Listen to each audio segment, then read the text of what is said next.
It's very interesting.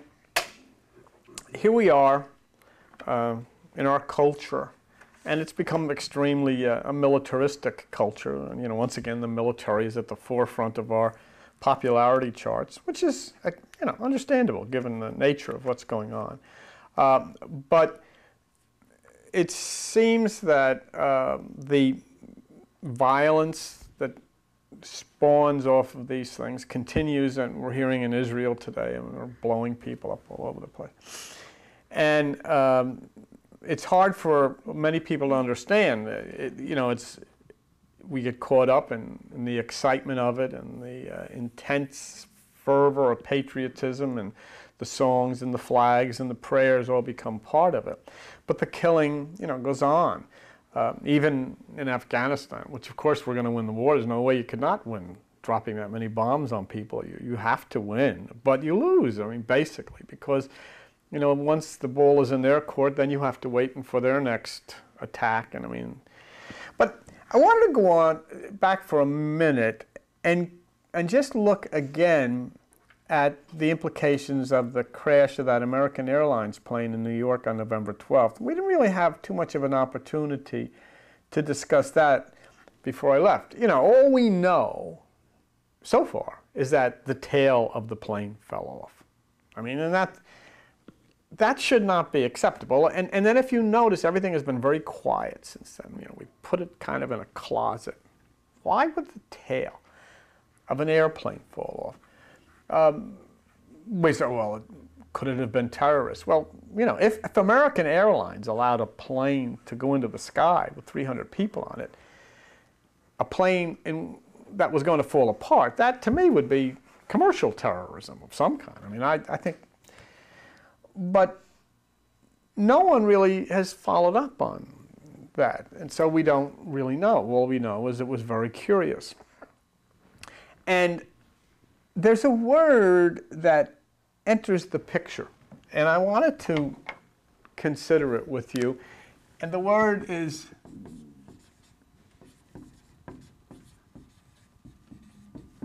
I hope I have it spelled right, and I think I do. Synchronicity. Synchronicity. And it's an interesting word because it tends to take explanations away from people and place the explanation for strange developments or coincidence directly to something else. Of course, the first thing that we would all think of is if there is something from a supreme or a higher form or something, we use the word God, because it's part of the word good, so we made up the word God, but whatever. Synchronicity becomes a very, very interesting thing, and it simply says when you have a number of coincidences that begin to build up, the outcome tends to have the mark of a greater authority. Things change, and yet things change flowing basically backwards into the same patterns of things that were before. It becomes very important because it points to a flow of existence that is predictable and one that happens for a purpose. In other words, we don't say, well, that's a coincidence, because when synchronicity becomes part of this, it's a coincidence with a purpose. Synchronicity actually moves itself directly into that old law that we are all familiar with of cause and effect. What is the cause? Or this was the cause. This is the effect. I've been looking at some of the email while I was away, and it's pretty much basically the same. Some people are blaming the Muslims, some people are blaming the Jews, some people are blaming the Christians and blaming the Americans, and everybody's blaming somebody. But nonetheless, somewhere along the line, something happened that stimulated an outrage of a kind. So here you had some kind of a cause, which then caused a violent reaction, and that was the effect. Well, then the chain goes in motion. This violence then caused a violent reaction, and it's much like nuclear fission. This reaction then caused another reaction, and it goes on, and the chain goes on and on and on, and people start bombing each other and blowing each other up. And you have periods, like the center of a hurricane, you have periods of peace for elongated times where nothing happens at all. But the reaction that came as a result of this violence is just quiet until, you know, I mean, it was quite a long period of time in our culture when there was nothing basically going on. Monica Lewinsky was the big problem, and that was it. And then suddenly the Twin Towers collapsed in this attack. But that attack was a reaction to something that had happened back further down the chain. And that's basically, you know, how these things occur. Now, when you come and then say synchronicity has a part in this, that changes everything, because if synchronicity has a part in it, then it's really not the violence inherent in the minds of people, but some kind of strange natural phenomena that makes this happen. It's like when Hollywood takes an old movie. I know there was an old movie with, I remember, some of you may not remember some of these movie actors that I do, but there was an old movie that I liked a lot. It was called The Postman Always Rings Twice. And it starred a guy named John Garfield, who was a really great actor of those days. He would be a heartthrob if he lived today. And they remade that movie. The Postman Always Rings Twice. And I'm not sure if Jack Nicholson played, did Jack Nicholson play John Garfield's part? Okay, same story, same plot, different actors. That's basically what synchronicity is. Synchronicity is a story that occurred, or a situation that occurred thousands of years ago, reoccurs now, different actors, different tools. I mean, instead of using swords, you use missiles, okay? So the same plot is played out by different people. And basically, that's synchronistically. And amazingly, it's part of life. One of the interesting things, I was listening to the radio this morning, and they were saying that the American people support the government's decision to take away some of these civil rights that you have. I mean, they say that the American people feel that it is okay now, because it's a difficult time, for the police to be able to go into your house unannounced and walk around and look through your house while you're not home, because, you know, this time. Well,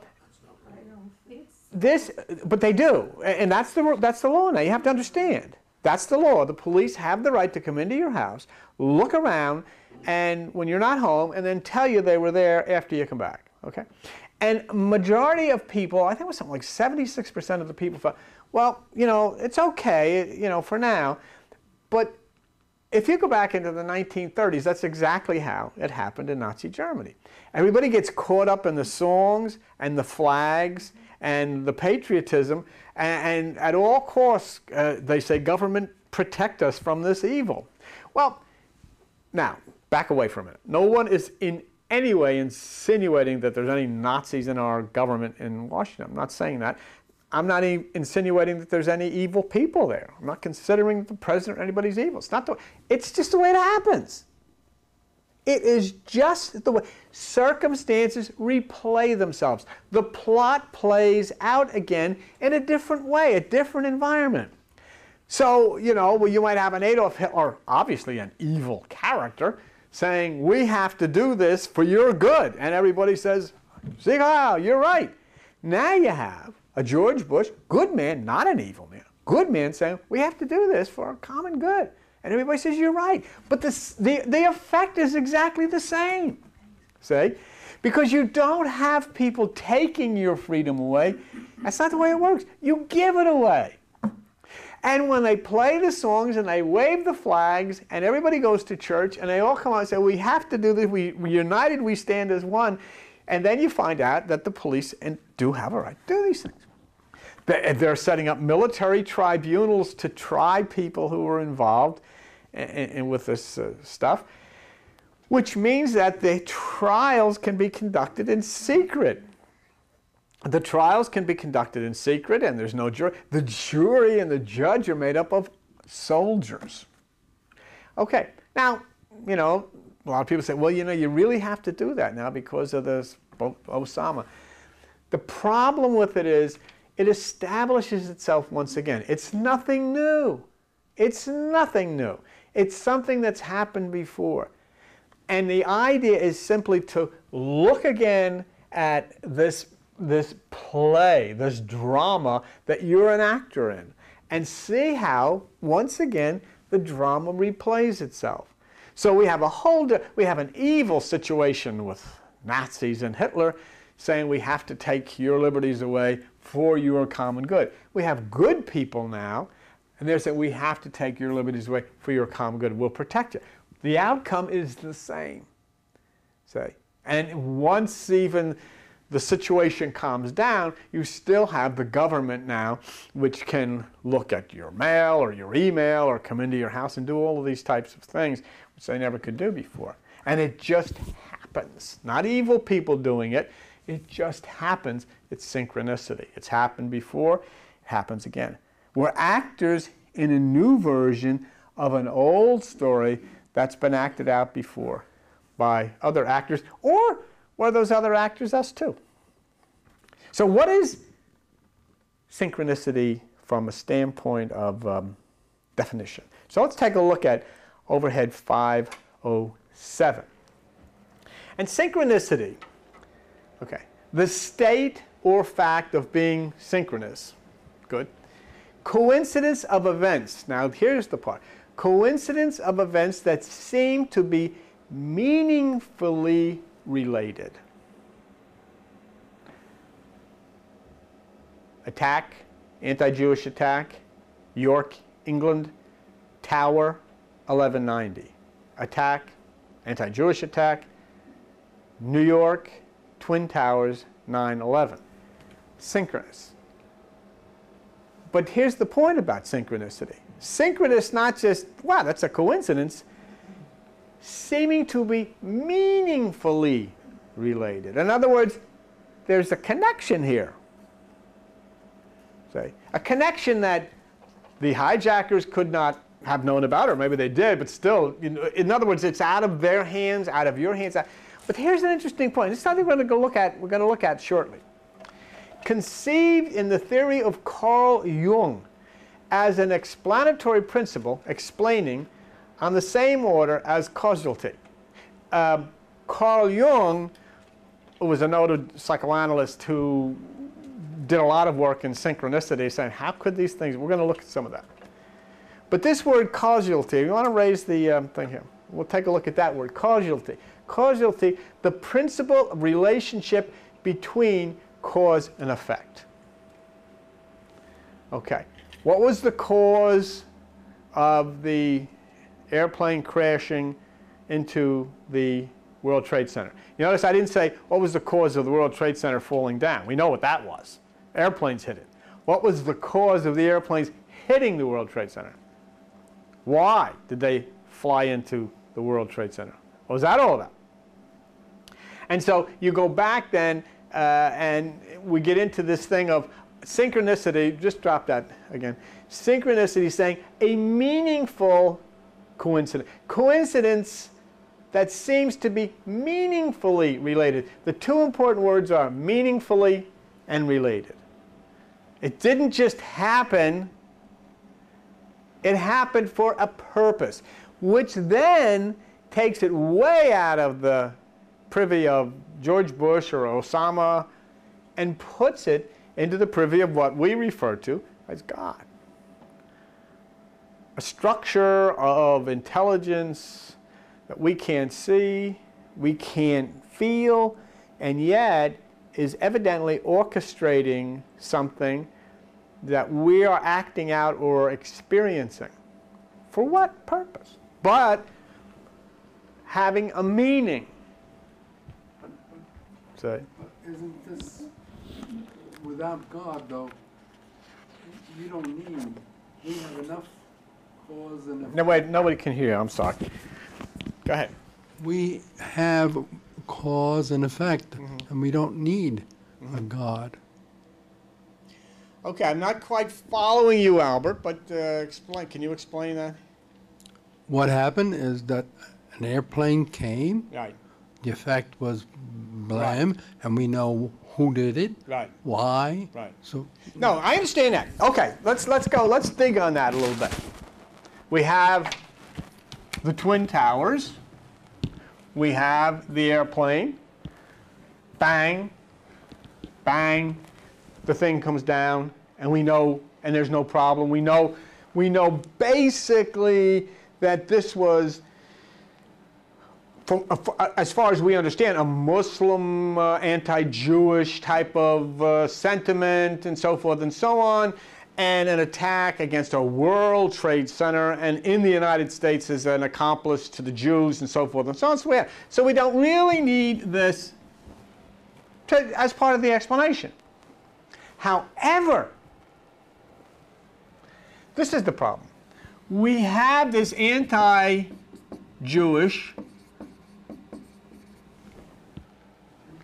New York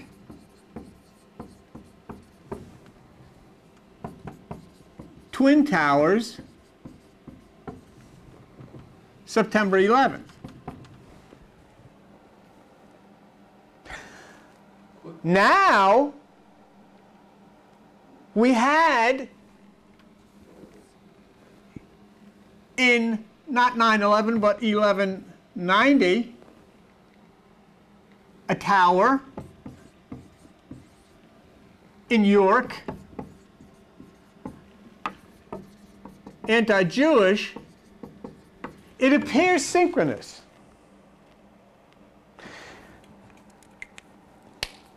If the people that flew the plane were aware of this, maybe. If they weren't, then this. Unless it's simply a coincidence without any meaning. If it's a coincidence without any meaning, then it's not synchronicity. If the coincidence has a meaning, then it's synchronous, then this guy gets involved. Or this entity, or this energy, or whatever it may be. It's like Moses, who didn't exist. Don't say. Moses, you're going to the mountaintop. God says, look at the promised land. You can't go in. And the next day he's dead. Martin Luther King, Ebenezer Baptist Church, I've been to the mountaintop. And I can't go in. I can't go in with you. Next day he's dead. Now, I hear all these people say, well, the reason Moses couldn't go into the mountaintop is because God said strike the... And I believed this at one time. God strike the stone. And water will come out. And the next time Moses, he hit it twice. So he screwed up. Or there's a whole bunch of people. I saw a preacher on TV, well, Moses wasn't faithful to God. But here's the reason. Here's my explanation to you of the reason why Moses couldn't go into the promised land. Because nobody can go into the promised land. The promised land is something you can lead people towards. You can never get there. Because life is simply the quest. I'm looking for it. And as I'm looking for it, I'm starting to benefit by all of the things of existence. You can never get it, because if you get there, then it's over. Well, that's the same thing as Buddha with the journey and destination. Yeah, basically, same as Buddha with the journey and destination. It's like the Bhagwan once said, the whole sense of life is the journey, the quest. Because if you get to God's house and you knock on the door and God answers, then what do you do? What else is there? Then you might as well be a puff of smoke and blow away. And so here you had then the situation with Moses and Martin Luther King, a very synchronous type of story. Obviously, Martin Luther King could have, being a preacher, come out and as a leader of people trying to take people, black people, out of bondage of discrimination into a promised land, would say, you know, I can't go in with you. Well, now what told him that, or what, you know, or did he know exactly what I was speaking of, that the promised land is something you strive for? But he had no way of knowing the next day he's going to get killed and complete that story. So there's two stories. So that sets up a synchronous type of thing. There was a meaning. Now, this word God, I'm not even comfortable with that. But I mean, it's something above and beyond, or a power above and beyond. Now, for instance, what was the idea of Moses? The idea of bringing to the promise. What was the promised land? You know what the promised land was? The promised land is the land flowing with milk and honey. Do you know what milk and honey is? A sugary, milky substance, which is galactose, which is what powers the brain. The land flowing with milk and honey is the land flowing with galactose, which is your brain. It is a renewed mind. That's what the land flowing with milk and honey is. We went through that how many years ago? Many, many years ago. We could go back and start, you know, I was thinking, we could go back and start all over again, because everybody forgot what we were talking about anyhow. I got millions of these. That's why Jimmy and Randy's, I got a million of them. We got all of this stuff. We could start from scratch, and everybody said, gee, did you hear what he said? So, no, we've been doing, that's synchronous. We've been doing it all over again. Nothing new under the sun. But if you remember, we did that about the land flowing with milk and honey, because what powers your brain, what feeds your brain, is called galactose, which is a sugary, milky substance. And that's the land flowing with milk and sugar. So, and you know, you raise a very interesting question, because we always have to be cognizant of several things here. One, it could just be a coincidence. I mean, those things do happen. Two, it could have been the people that perpetrated the attack who were aware of these other things happen and decided to do this as a way of acting out the history of Jewish destruction and so forth and so on. That's possible. Coincidence, intent on the part of the attackers, or number three, and we come to this part, synchronicity. If it's synchronicity, then it has a meaningful relationship. The attack on the Twin Towers and the attack on the tower in York have a meaningful relationship. If that's the case. As Martin Luther King saying, I've been to the promised land, Moses been to the promised land. If those two things had a meaningful relationship. What struck me is so many religious people in this country, I think we're the only one. I don't think anybody, I've never heard that comment connecting Martin Luther King and Moses and the Promised Land story, but here. We'll look at Carl Jung's thoughts later, but this is very interesting, and I'm glad you raised that, because do that more, because sometimes we just, in talking about these things, we fly over them. And Albert raised a really excellent question. I mean, we know doggone well a plane flew into the building. We knew the thought patterns of these people, so we really don't need anything here. I mean, it's as plain as can be. Why? It's continuing violence. The synchronous part, though, is if you can attach it to something that happened thousands of years ago, or hundreds of years ago. In this particular case, about 900 years ago, 1,000 years ago. Then you get this rascal here we call God. And I say rascal because nobody knows what this is. You turn on the television sometimes, you see these guys, God loves his church, God, what are they talking about? Nobody knows. Really, nobody knows. Everything, and I would be the first one to say it, and I don't think the last one, everything that religious groups have taught, Jewish, Christian, Muslim, whatever, are not true. None of it. And yet, people live and die by it. Do you honestly think if their explanation of God was true, then the world, the planet Earth would have been the nightmare it is? I mean, if it's not a missile gets you, cancer does. I mean, is that the way it's supposed to be?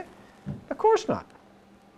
Because we have inundated ourselves with superstitious teachings that come from a period in Europe known as the Dark Ages. The Middle Ages? The Dark Ages. And they laid the foundation for the teachings that people give from pulpits today. And that's why there's all of the screaming and fighting and killing and hating and so forth and so on. I can't, if I was to go back and look at any religion and say, well, you know, what have they taught that's right? I couldn't tell you one thing. Could you think of anything that's true? Albert, and I respect Albert very much, and he's shaking his head, saying, what have they ever said that's true? You have to have faith. But the faith is predicated not on a relationship with God or a knowledge of God. It's that what you told me is correct. I have to have faith in you, what you told me. I mean, I'm born, and then I'm sent off to some school, and then I'm sent into the hands of some pastor somewhere. I have to have faith that he isn't lying. But you know what? He was lying. And now we reach a point of bypassing all of that and going directly to God. I mean, I think the children and the animals and nature have suffered enough at the hands of this stuff. And so now we get to a point of saying, maybe we should start looking at what's happened here, what's happened in our lifetime, and in connecting it to these other things and look at the synchronous or the synchronicity attached to it and see if there are meaningful lessons that we're being taught. You want to call it God? That's fine. Coincidences or coincidence of events that seem to be meaningfully related. That's synchronicity. Coincidence of events that seem to be meaningfully related.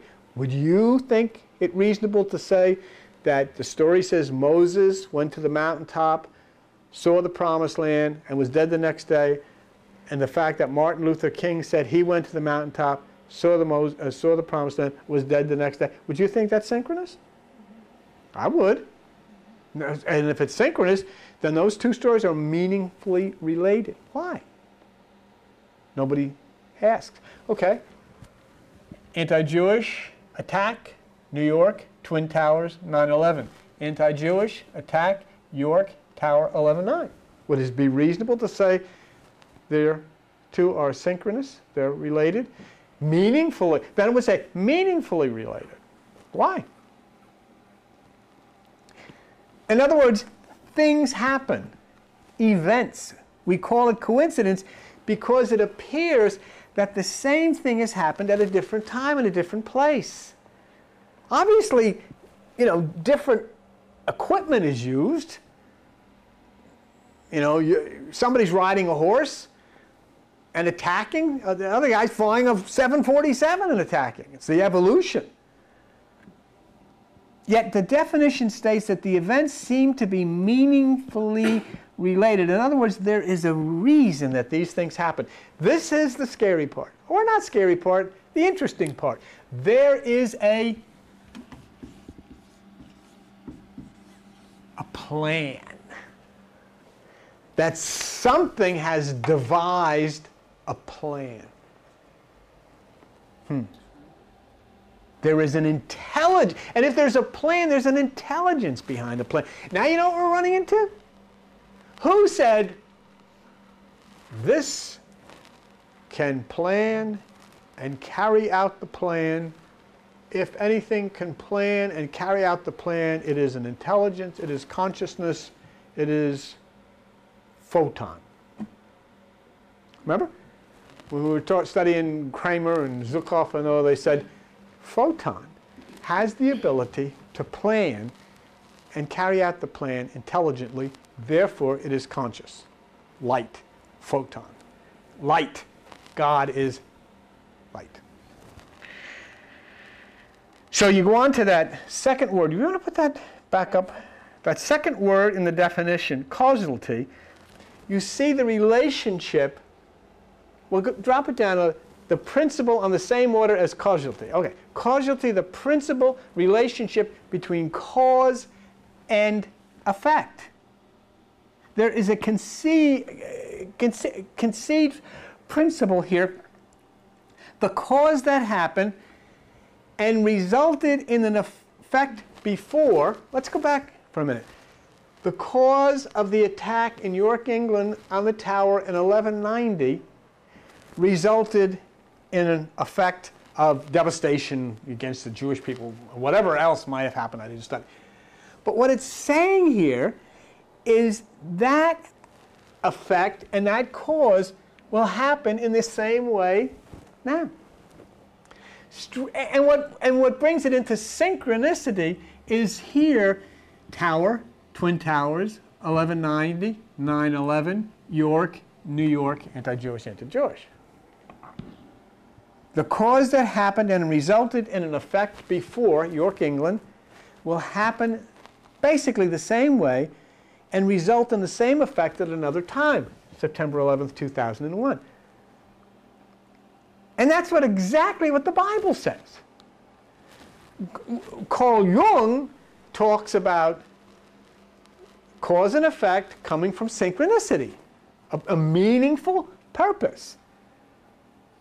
And so the Bible is in agreement with Carl Jung when it says in overhead B 153 from Ecclesiastes 1:9, the thing that has been, York, England, it is that which shall be, New York. And that which is done, 1190, York, England, is that which shall be done, 9/11, New York. And there's no new thing under the sun. Is there anything where we may say, look, this is something new. The towers were attacked and destroyed. No, it's been already of old time in 1190,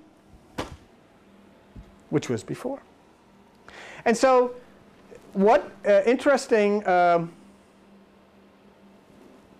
text, scripture, whatever you wish to call it, is here, which is in total agreement with Carl Jung and in total agreement with the definition which we see in the dictionary of the word synchronicity. That which has been. We consider the attack on the World Trade Center. We consider this because it is an outstanding event. Nothing of this magnitude has ever happened before where two buildings such as this size were attacked.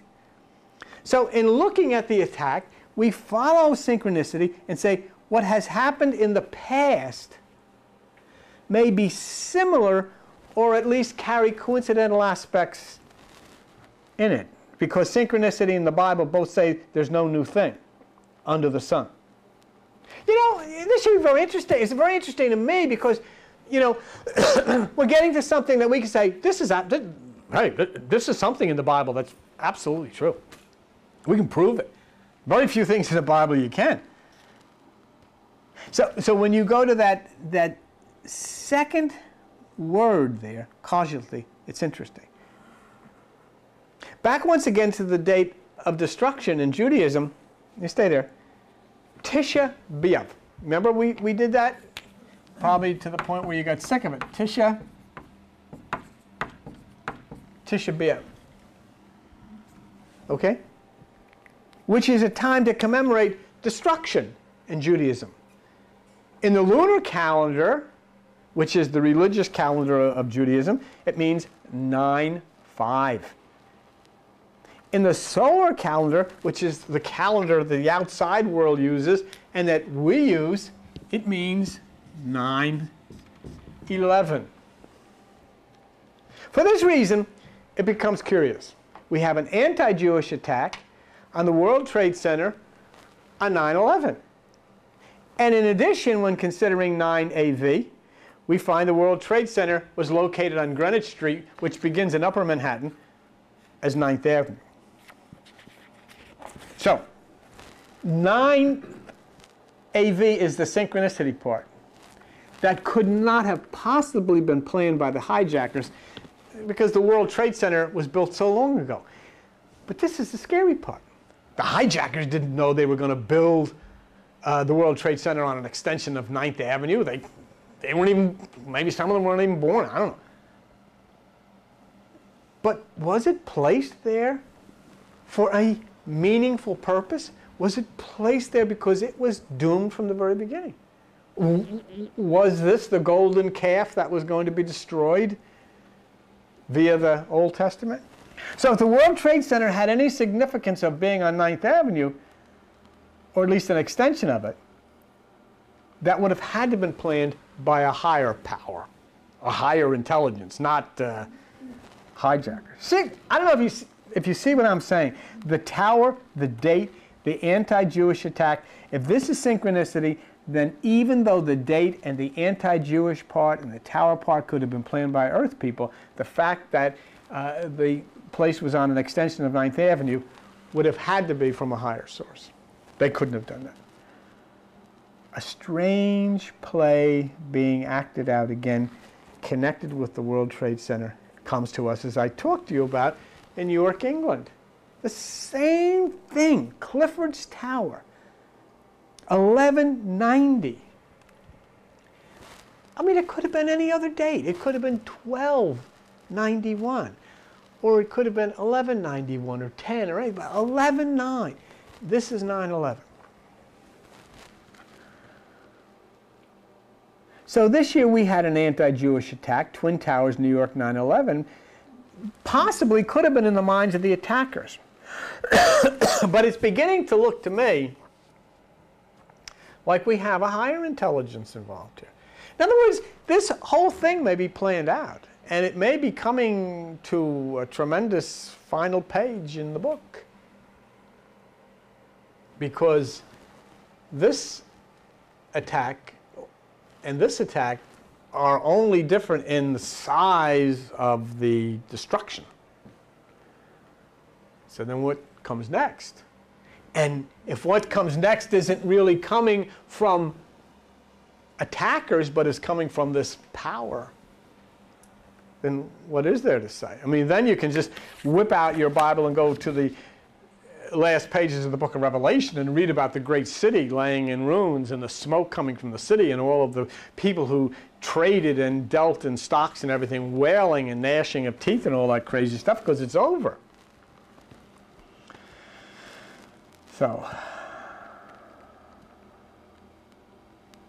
So you can't help if you follow this. See, go with me for a minute.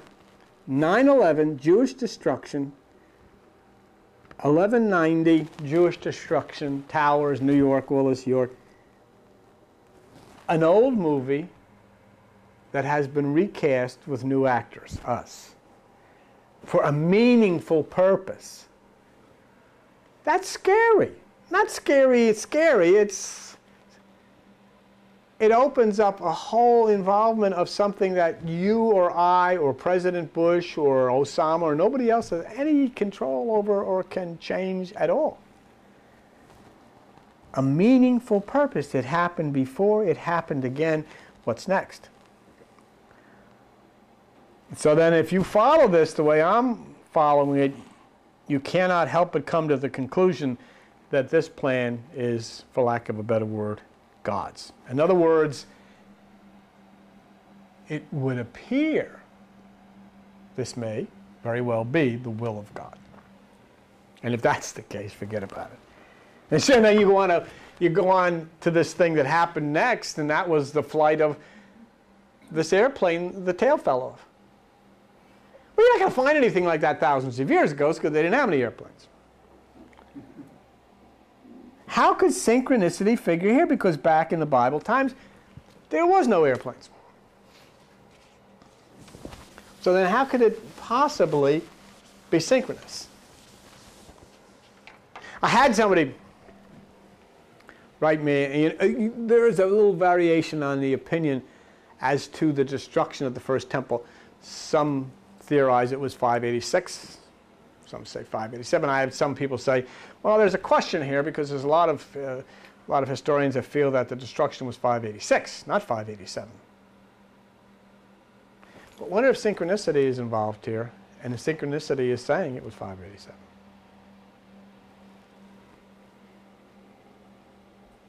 Flight 587 of American Airlines crashed a couple of months after the Trade Center affair. The destruction of the temple, the first temple, in Jerusalem was 587 BC. Now, if this hadn't happened, you know, I'm not interested in this. This is the temple. I'm only interested in this because this happened. And I don't care if some people say, well, we think it was 586. Well, the fact that this attack on the tower was synchronous with the York Tower attack, 11/90/9/11, and then 2 months later, you have this, and the tail falls off, and it's flight 587. It would seem to me that synchronicity was saying that the temple did fall in 587 and not 586. Because there's a higher authority preaching here. And the other scary part about this is that the great government, and I'm not being sarcastic, has suddenly stopped telling us why the tail fell off. How many planes have taken off since that? The tails didn't fall off. How many times planes took off before that and the tails didn't fall off? This plane, the tail fell off. And it crashed in New York, right on top of people who had already experienced this.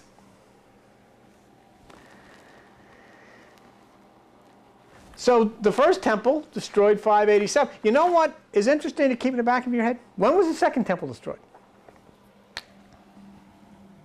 AD 70.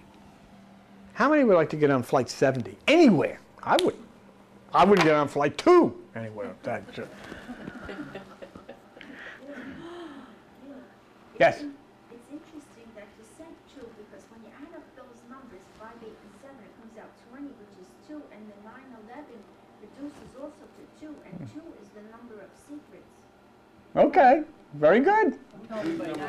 And, you know, would you mind coming up here? Come up here, because it's not fair to you, because Albert gets on all the time because he's up front, and nobody heard what you said. Now, come on up and just turn around here so that, okay. Okay. There are so many things that are always related, and when you add up the numbers, it comes to 20, which reduces to 2, and the 11/9 and 9/11 also reduces to 2, and 2 in tarot or whatever is the number of secrets. Okay. And so if you keep delving, you're going to come up with the answers, and the number 7 is the number of completion. Mm-hmm. So somehow or another, the numbers always work. Very good. Thank you very much. Appreciate that. Good. Anybody else would like to add? Okay. Real quick. What time did I start? About 11:30. God, we started late. Yes, you did. Now, on 11/12/2001, I don't know what that number adds up to, but 11/12/2001, an American Airlines plane crashed in New York. Now, not concerning ourselves with the cause, let us just suffice it to say that the flight number was 587. All right? And what we just heard was interesting, reducing to 2 and so forth, and the number of secrets, and then the number of completion, which is the second destruction of the temple. 587, a flight crashed into New York City 2 months after the terrorist attack. So we're getting into synchronicity here, an involvement of a higher power, okay? All right. And we find that this Tisha B'Av 9/11 is the date of destruction in Israel, which was developed to commemorate the destruction of the first temple, which was 587. So there's curious. The second part of the event, which is curious from the standpoint of synchronicity, is that the plane that crashed was scheduled to fly to Santo Domingo. Did you know that? Santo Domingo is located on a river that has a strange name. The name of that river is Ozama.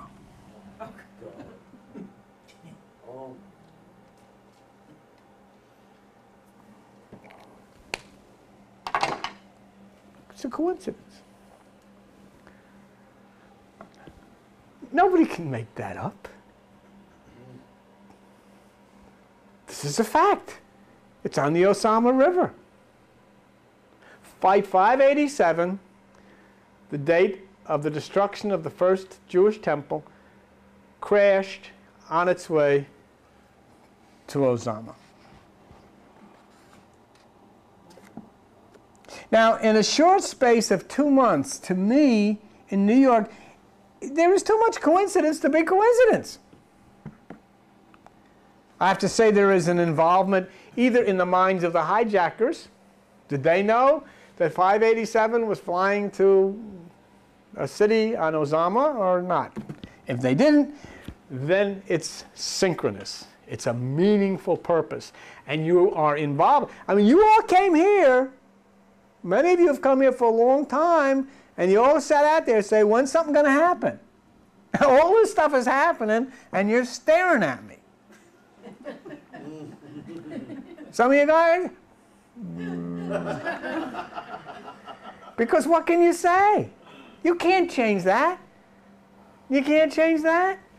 You can't change that and that. So you say you want to know when something's going to happen. Are you ready to accept the fact that something's happening? Or as they say, what's up? So there are 2 temple destructions. And the first temple is 587, and the second number you got to watch now is 70, because that was the year the second temple destroyed. There's another coincidence which is worth considering as part of the synchronicity. In New Jersey, of where we are located, on the day of the American Airlines flight 587 went down, that was on November the 12th, 2001. There were 2 lottery drawings that day. Would you put up 508? Yeah, the same thing. Pick 3. November 12th, 2001, the number 587. Okay? Now they changed it and they went to a midday pick. Pick 3, midday pick 578. Okay, it's a coincidence. Oh, you believe it? Forget it. 2 lottery drawings that day, the flight 587 crashed. 587, 578. Place on top of that the fact that we're looking for involvement of a higher mind force. The crash of 587 attached to the temple, the World Trade Center attack 9/11, which is attached to the destruction of the temple, connected to a flight that's heading for Santo Domingo, which lies on the banks of the Osama River.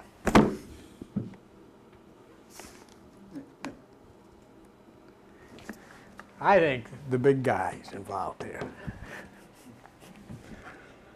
So what is it saying to you? There's a message coming to all of you.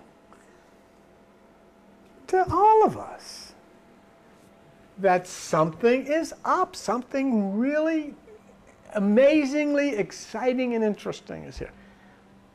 And in not too long a time, we'll be focusing, a little bit on the real aspects of this and the connection of meditation.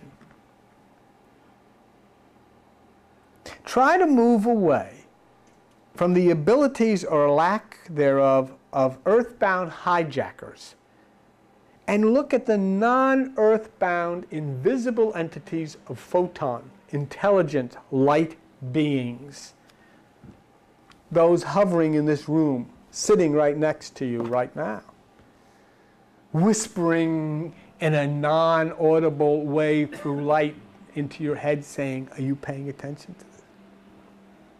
Does this make sense? You starting to get the feeling?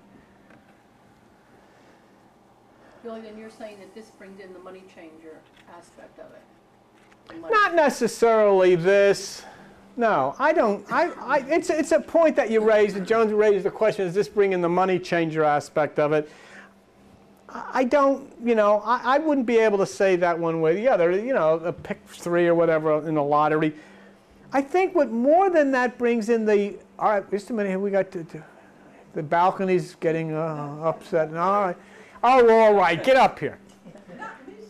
Come on, you can't sit in the back and say that. But no, before you start, just come up around here.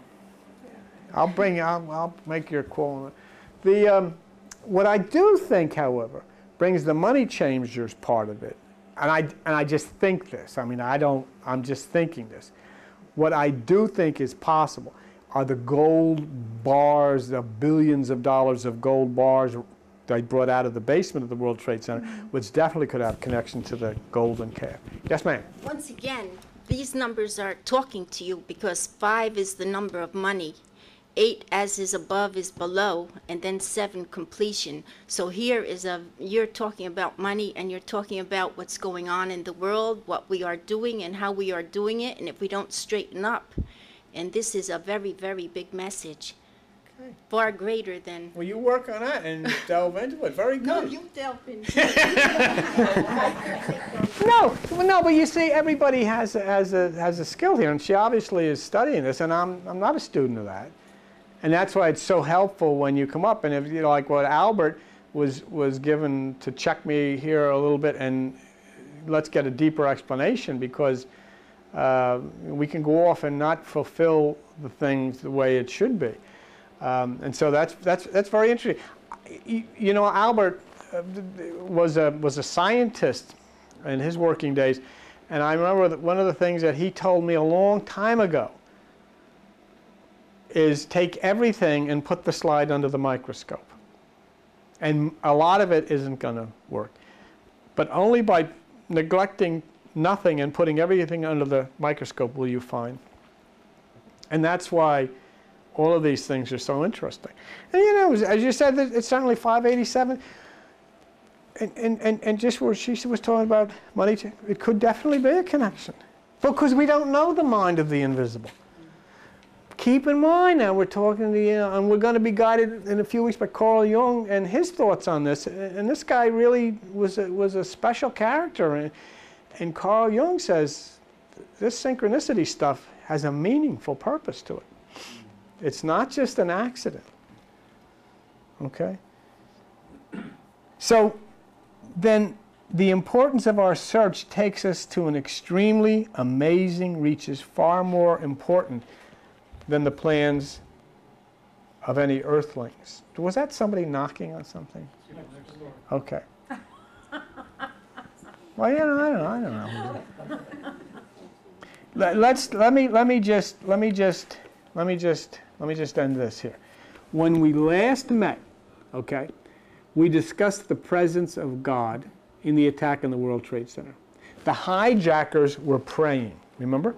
And the passengers on the plane were praying.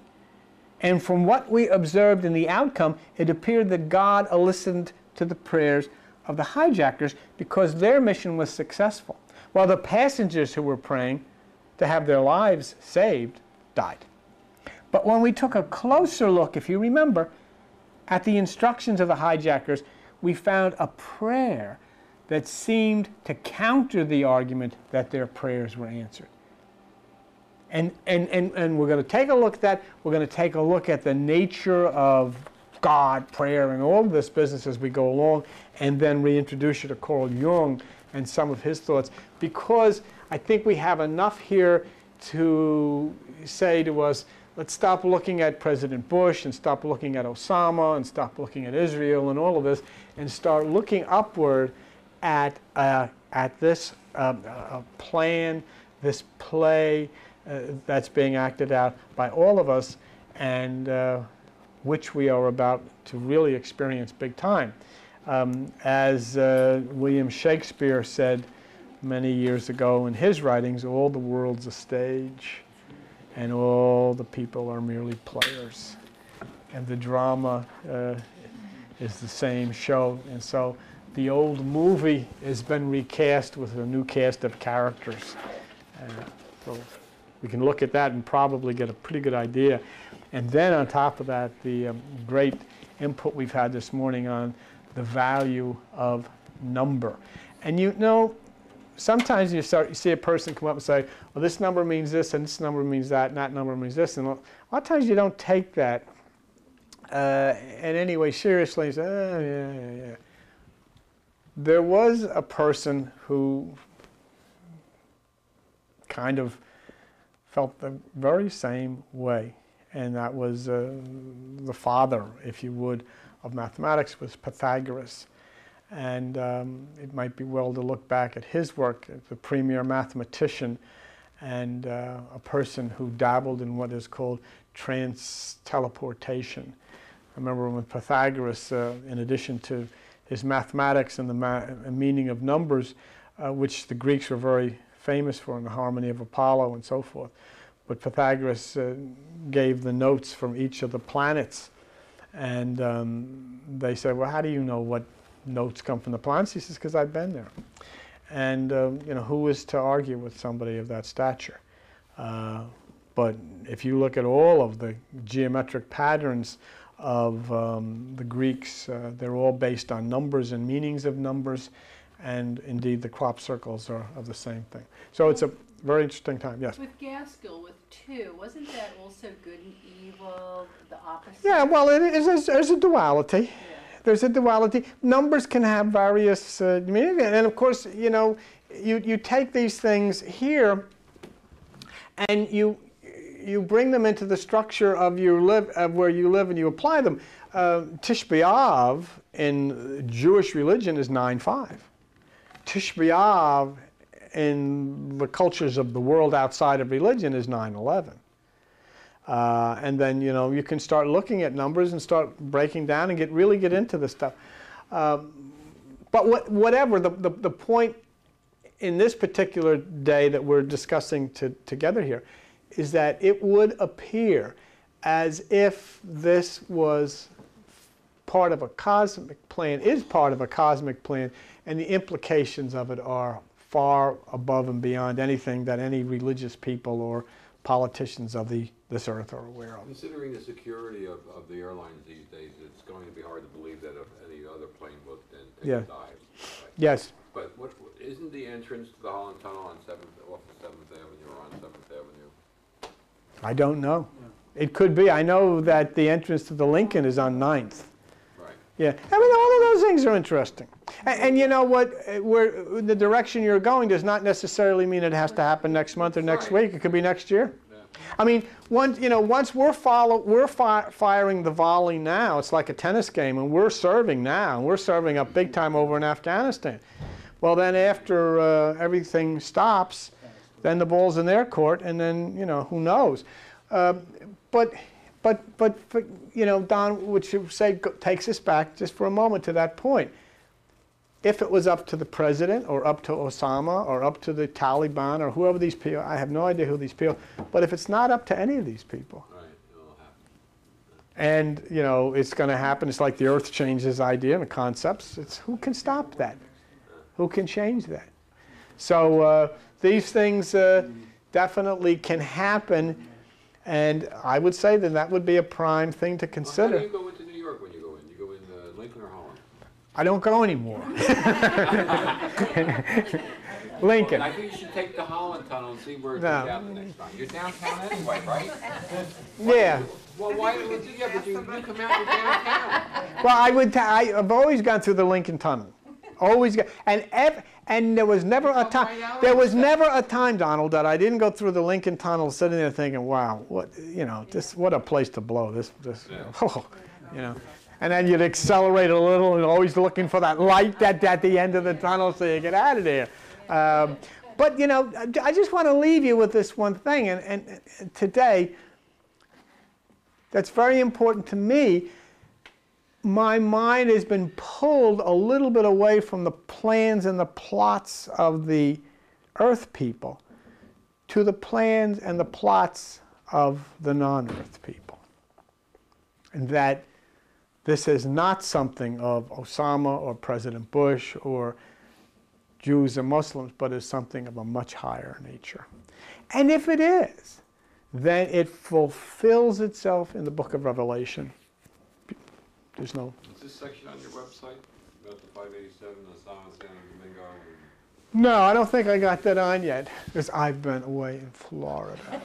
That's no excuse. Computers travel. Yeah. Well, you know, that's very true.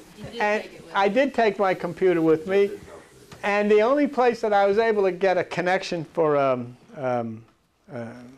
modem was at my brother's house, and I had to connect to the cable company at that time, and it was.